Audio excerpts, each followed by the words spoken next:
Welcome to Season 4 of Lead That Thing. Last season, we talked about getting from fear to freedom. This season, we talk about getting from unsure to unstoppable.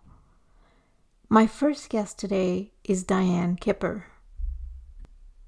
Based on my conversation with Diane, she's the embodiment of a survivor, a true survivor. She has survived everything from sexual assault, suicide attempts, and strangulation. Because of everything she's been through, and because of all the healing that she's had to go through, her mission in life is to help other women and to reduce their healing time.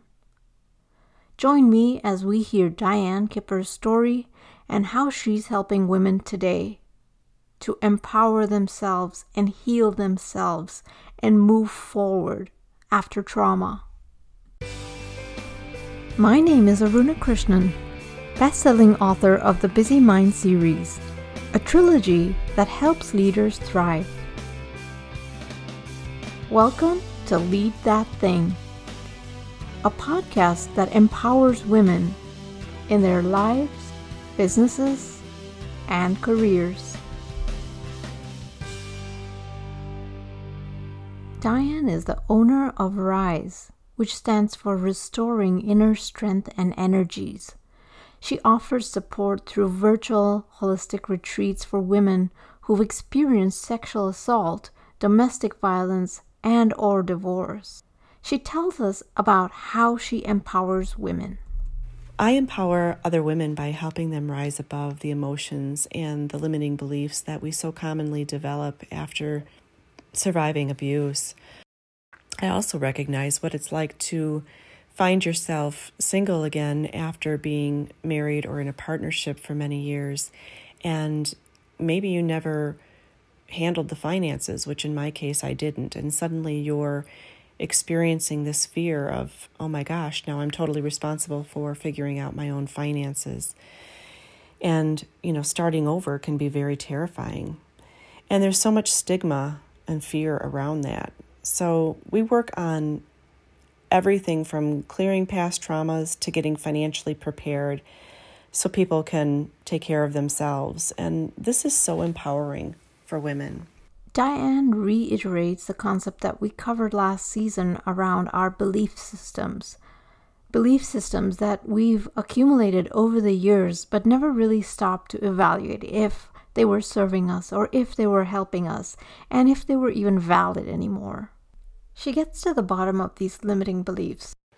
Our limiting beliefs occur after years and years of bad, or what I've learned to call them as false good stories we've told ourselves about who we are. Things like we're not smart enough, we're not good enough, we just don't add up. We're not, we don't compare to other people. We'll never be as bright or as pretty or as successful as someone else. And, we call that the imposter syndrome, right?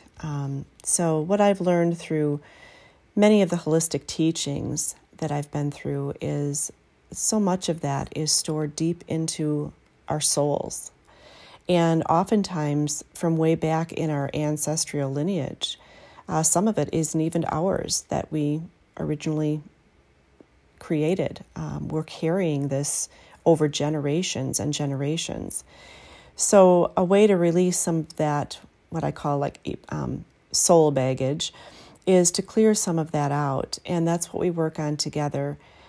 We also work on emotion regulation skills that can help process some of these thoughts that we have in a healthy way that maybe we've never thought of before, and really easy to use techniques that are really beneficial and can help you get unstuck.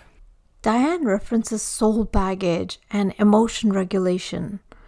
Another way to think about this is letting go of the past.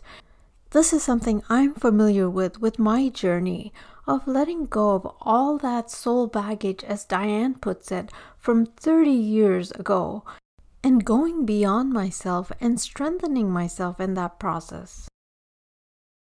Diane has first-hand experience with trauma, dealing with trauma, and healing from trauma. These factors helped her realize her purpose.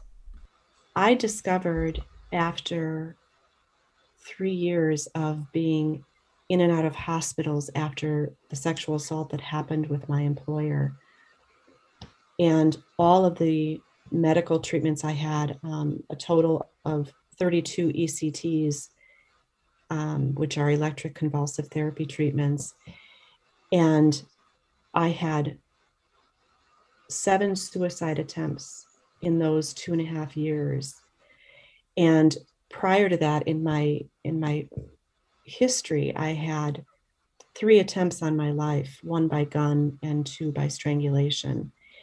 And I also had a man break into my apartment with a knife. I woke up to find him at the end of my bed. And so I started thinking about all these times when my life could have and probably should have ended, right? And I'm still here. And I started reflecting on, why am I still here? And it really became all about, my mission is to help other women who have been through these horrible things to find their purpose and their mission, or just to at least cut their healing down from the years and years and years and years that mine was, hopefully to abbreviate their healing so that they don't have to suffer as long as I did.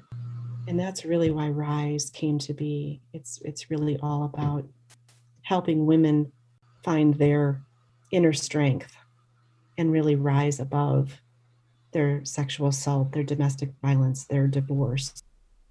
Healing requires a lot of inner work. But what helps with the healing is surrounding yourself with the right people, people that you can trust. Diane tells us what her support system and mechanism looked like when she was going through her trauma. As many women with trauma in their past, I've always had trust issues, especially around men. And I never really understood why until 2011. My father had just passed, and I was working with, he was really more of a friend than a boss, but he was technically my boss. And he professed his love for me, which really threw me because we were both married, and I never suspected this kind of thing. And he started stalking me and texting me at all hours, and it really triggered me. And what it did was it triggered the emotions of some trauma that I had buried deep within myself. I had absolutely no recall until this happened, and I basically had a breakdown. And my first true support person in my life at that point was my priest. He was a wonderful man who has since passed, Father Mike Burke. But he was really there to help me find hope and to believe that I could get through this. And fortunately, I also had a really great therapist as well, and a really great girlfriend who never left my side throughout all of this. But then I learned holistic healing, and that I had really so much inner stuff that I had to work on individually, and to learn how to love myself, which was really foreign to me, right? And once I was able to release some of the trauma and learn who I really was and what it meant to truly love myself,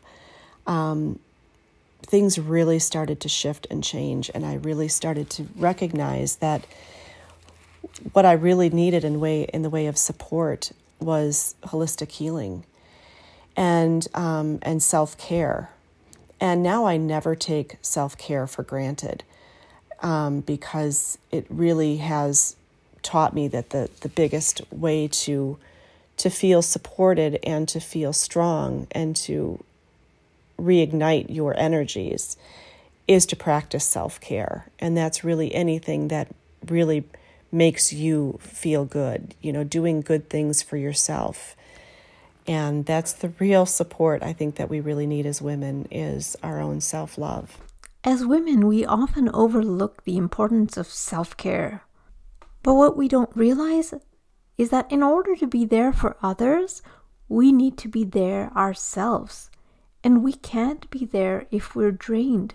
And that's why we need to give time for ourselves to rejuvenate and re-energize, which in turn makes us happy.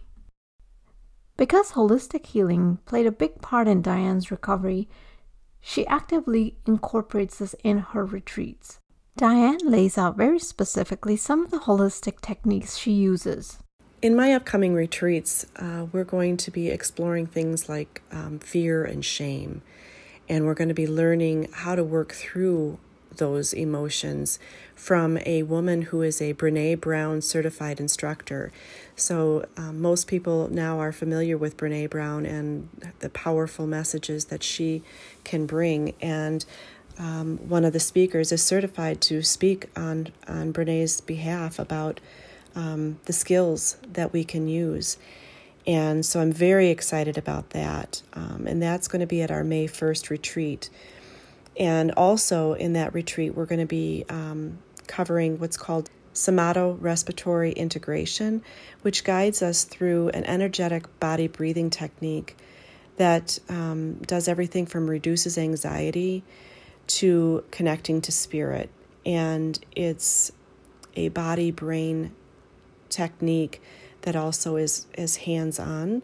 So it's something you can do for yourself. So it's really an important tool for women to learn.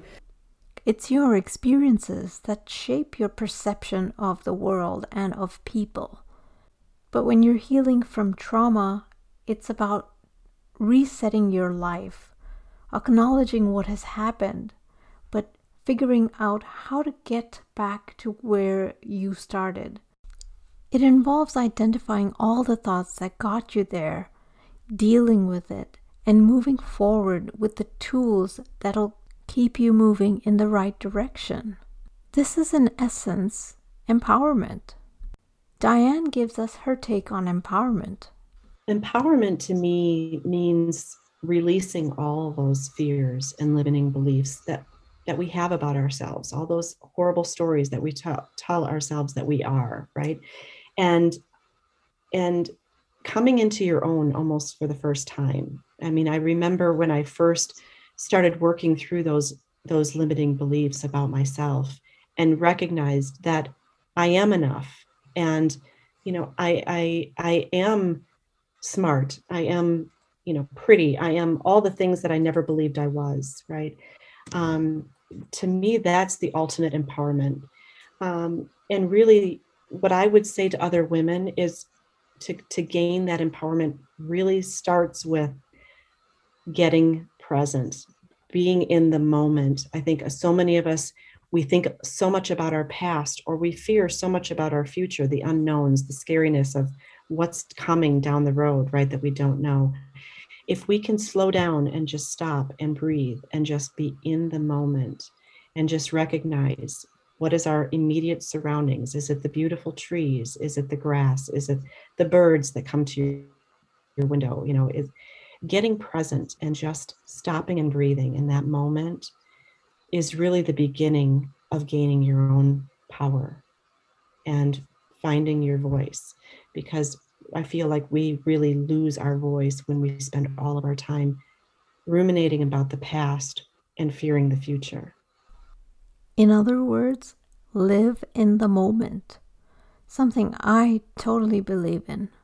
Let the past be the past, but let it inform you on how you make decisions today.